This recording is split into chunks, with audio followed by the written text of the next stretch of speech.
Vamos a recibir al primero de nuestros invitados, que es el doctor Walter Curioso, que además de ser médico, tiene un doctorado en informática biomédica. Doctor Curioso, muy buenas noches, bienvenido a RPP. Muchas gracias, Fernando, y un saludo a todos los seguidores de RPP. Muchas gracias por la invitación. Quisiera comenzar preguntándole algo genérico sobre su especialidad informática biomédica, porque al saber en qué consiste esta disciplina científica relativamente nueva, podremos comprender mejor cuál es el servicio que nos puede prestar en las circunstancias que estamos atravesando de la pandemia. Claro que sí. La informática biomédica es una especialidad de la medicina que aborda y se centra en el estudio de los datos y la información, y también del conocimiento, es decir, desde el momento que se registra y se captura el dato, cómo se gestiona el dato y cómo produce información, y finalmente cómo esa información puede aportar a generar nuevo conocimiento que es sumamente útil para tomar buenas decisiones. No podemos tomar buenas decisiones ni hacer buenos planes si es que no partimos por unos datos, por una información que sean adecuadamente analizadas y con unos datos que sean de calidad, oportunos e idealmente en tiempo real. Ahora, usted hace notar que el problema no es solamente que la información no sea disponible a todas las instituciones y los actores concernidos por la salud pública, sino que la institucionalidad misma de la salud pública en el Perú se haya fragmentada y no comunican entre sí los diferentes actores. Explíquenos, por favor, y pónganos ejemplos para comprender esta fragmentación de la salud pública en el Perú que tan nociva es. Claro que sí. En realidad, todo este desorden y falta de información oportuna es en parte un reflejo de la fragmentación de nuestro sistema de salud, ¿no? Recordemos que cada subsistema del sector salud, es decir, el Ministerio de Salud gestiona una información, el E-Salud gestiona otra información, las Fuerzas Armadas, las clínicas privadas en general. Y es fundamental en realidad tener información que se pueda comunicar entre los diferentes subsectores. Solamente comunicándose de manera apropiada, es decir, intercambiando todos de manera y conversando los datos de manera apropiada, es que vamos a poder finalmente integrar toda esa información, lo que se denomina la interoperabilidad. Sin embargo, el día de hoy todavía muchas información no conversan, y por ello es que muchas veces se pueden tomar decisiones equivocadas o decisiones incompletas, justamente por no tener todo el panorama, todo digamos, el bosque completo, ¿no? Muchas veces nos perdemos mirando información solo de un árbol y en realidad necesitamos mirar el bosque. Pero quiere decir que lo que usted dice, que no hemos aprovechado lo que la informática permite, que es precisamente que lo que se hace en una clínica en Iquitos o lo que se hace en una posta de salud en Huancavelica pueda circular por el conjunto de nuestro sistema de salud y saber y tener estadísticas y ver qué funciona y qué no. ¿Por qué hemos desaprovechado esta oportunidad? Lo cual naturalmente aparece sobre una luz muy aguda y muy negativa en pandemia.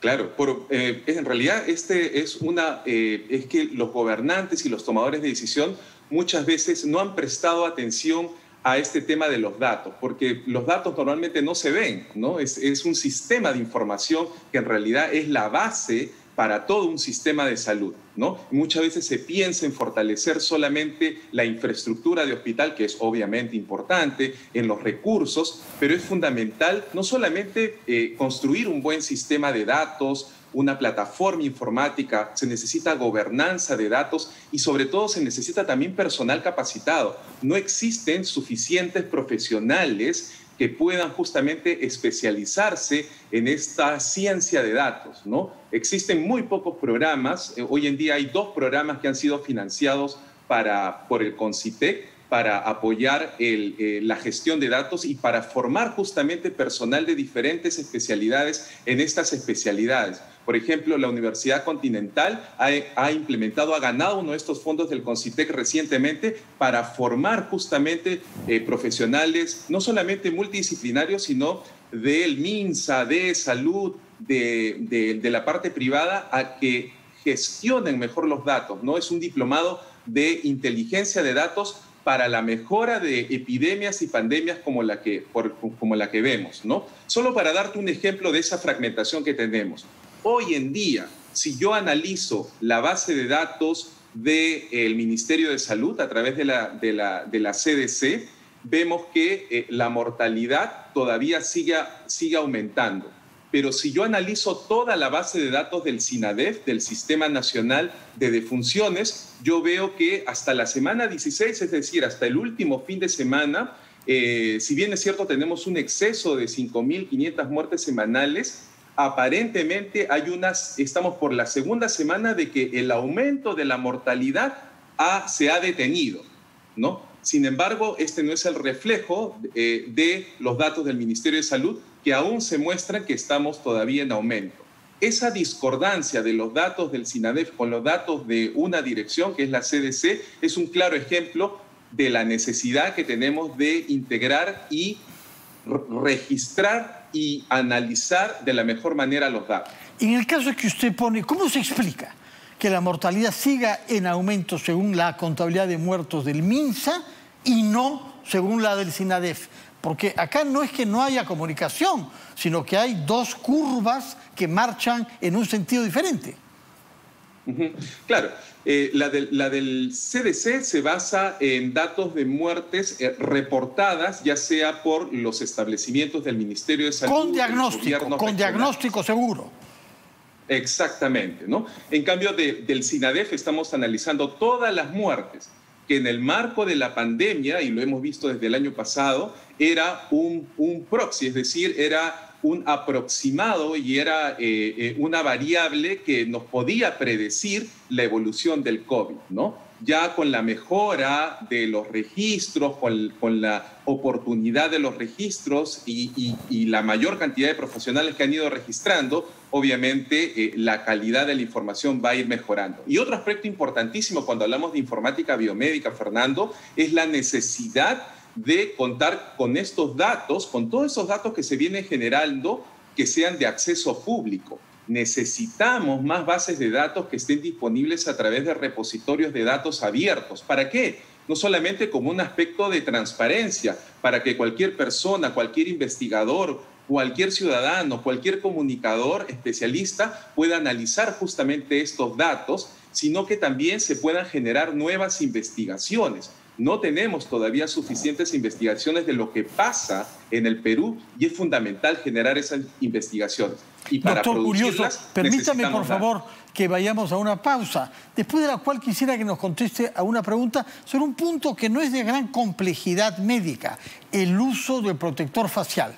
Un día se nos dice, será obligatorio llevarlo si uno quiere entrar a centros comerciales. El día siguiente dice, no, ya no, ahora es doble máscara. ¿Sobre la base de qué evidencia empírica? ¿Sobre la base de qué datos recolectados de manera rigurosa se toman estas decisiones de manera tal que se pueda producir una retractación tan rápida sobre un tema que afecta a nuestra conducta? De una manera menor, convengamos, pero de todas maneras hay una modificación que revela que se están tomando decisiones que aparentemente no están basadas en datos rigurosos. Nos lo explica, por favor, a propósito de este ejemplo, después de una breve pausa.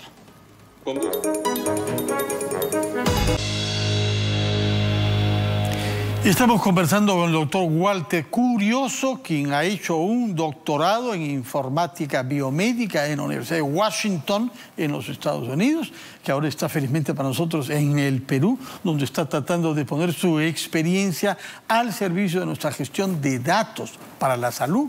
Pero esto va más allá, porque se trata de ir a un gobierno digital. Y yo le había dejado planteada la pregunta sobre los datos a partir de los cuales se toman decisiones prácticas y se solicitan a los ciudadanos ciertos comportamientos, y puse el ejemplo del uso del protector facial. Explíquenos cómo funciona el Estado para que esta decisión llegue a tomarse y después de 24 horas o poco más sea revocada.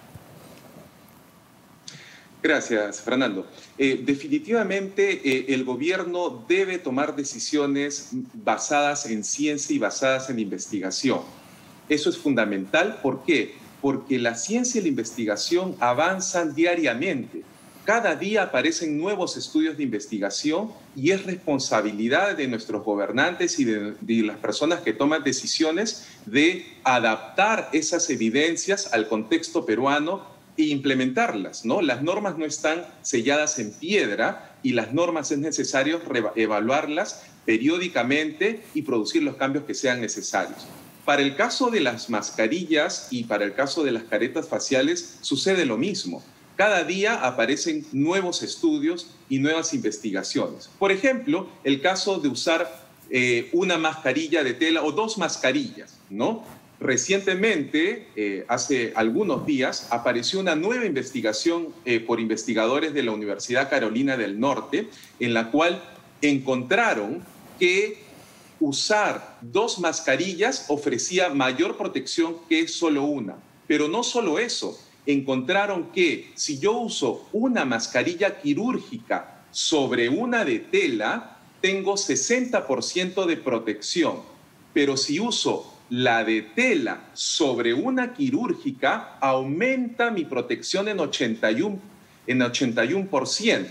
Entonces, la evidencia nos dice que lo recomendable es que no solamente tener dos mascarillas, sino que la de tela tiene que estar sobre la quirúrgica, ¿no? Eso es lo que nos recomienda la evidencia, en este caso internacional, y la cual debemos nosotros o deberíamos nosotros aplicarla aquí, ¿no? Obviamente, cuando hablamos de mascarillas también es importante tener en cuenta que la eficiencia de la filtración varía también de persona a persona. Hay un factor humano, hay un factor de la persona que también influye. Entonces, no debemos descuidar y tener siempre en cuenta ello. ¿Por qué? Porque todos tenemos diferente forma de cara y diferente ajuste de mascarilla, ¿no? Entonces, no solamente es importante usar estas dos mascarillas, sino es muy importante el uso correcto de la mascarilla y que esté bien sellado y que cubra nariz y que cubra boca, ¿no? Porque la transmisión del virus se da justamente por estas gotitas, por estas partículas. Ahora, de todos los datos, la base misma son las listas con la identidad de las personas y sus edades y de preferencia un número telefónico para poder contactarlo. Nuestros servicios de salud disponen de listas rigurosas, se están usando bien las listas del RENIER, porque además de eso, ahora tenemos una dificultad particular, que es de las listas hay que eliminar a los que ya se han vacunado en el extranjero, que entiendo ya van siendo varios miles por mes. De manera que hay que manejar los datos de las listas. Explíquenos quién gestiona eso y cómo es que la política del ministerio se ejecuta sobre la base de una relación de nombres con las edades para ver si caen o no en el grupo correspondiente, bien hecho. Para el caso de salud, el ente rector es el Ministerio de Salud. Él es el que se encarga de elaborar padrones y registros. Pero como bien mencioné, en realidad no tenemos que partir de cero. Tenemos una política en el Estado que nos dice, si una institución ya tiene un dato, ¿no?, relativamente confiable, de buena calidad, es necesario integrarlo. Entonces, no tiene sentido hoy en día que ni el sector salud ni ninguna otra institución del Estado empiece de cero registros, colectando el primer nombre, segundo nombre, apellido, etc. Entonces, ¿por qué? Porque lo importante aquí es conectarse a esa base de datos. Luego, de tal manera que ingresando solamente el número de DNI, se conecta a la base de datos de RENIEC, jalamos todos los datos necesarios y complementamos o actualizamos los datos que se requieran. Por un lado es eso, pero segundo también es importante recordar que nuestra cultura ciudadana debe también cambiar nuestro chip, ¿no? Muchas veces nosotros no tenemos actualizado nuestra dirección, no tenemos actualizado nuestro estado civil, ¿no? Y es por eso que las instituciones muchas veces se les hace más difícil poder justamente elaborar o completar estos padrones, porque cuando coordinan con las municipalidades, por ejemplo, se ven que hay mucha variabilidad en solamente el dato, por ejemplo, de la dirección. Entonces, no solamente las instituciones del Estado tienen una responsabilidad de articular y de interoperar con otras bases de datos,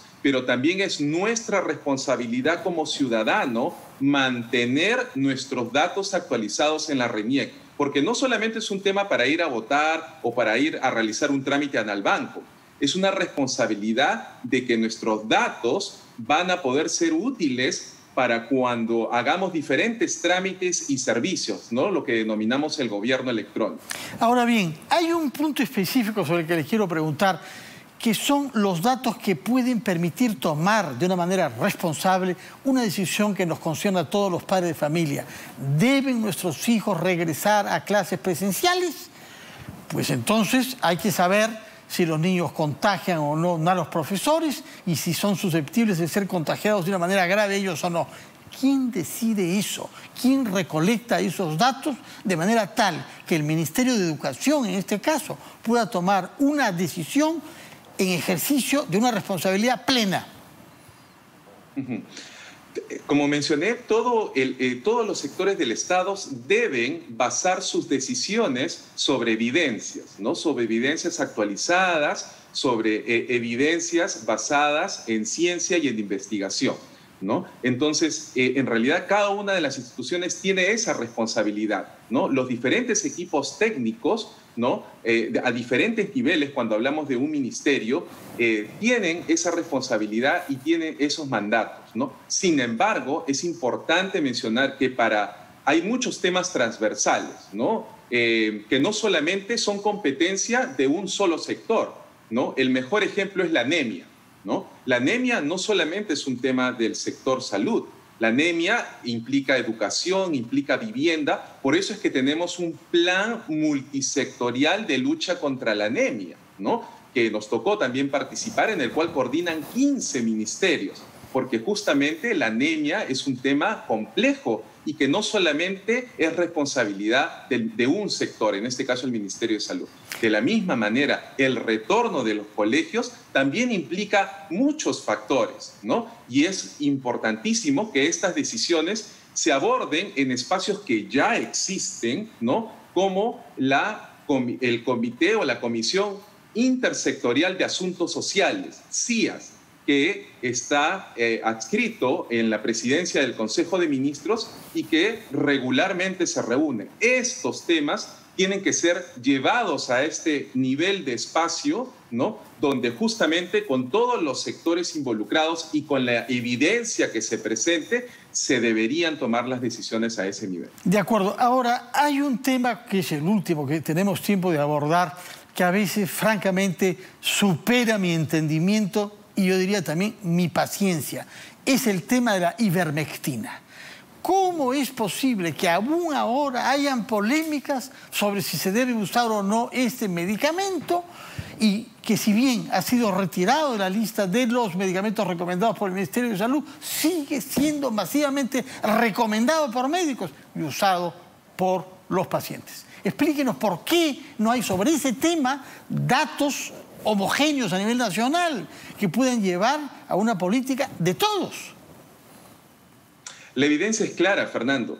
La ivermectina actualmente no tiene la evidencia suficiente ni necesaria ni mínima para poder ser recomendada. Acá viene otro aspecto fundamental que también tiene que ver con datos y con información. Es que no solamente estamos enfrentando una pandemia por el COVID, estamos enfrentando una epidemia de desinformación, una infodemia, ¿no? Una epidemia de fake news que no solamente pueden causar daño, ¿no? Sino que inclusive pueden causar la muerte. Una mala información te puede llevar a ti a tomar malas decisiones y finalmente perder la vida.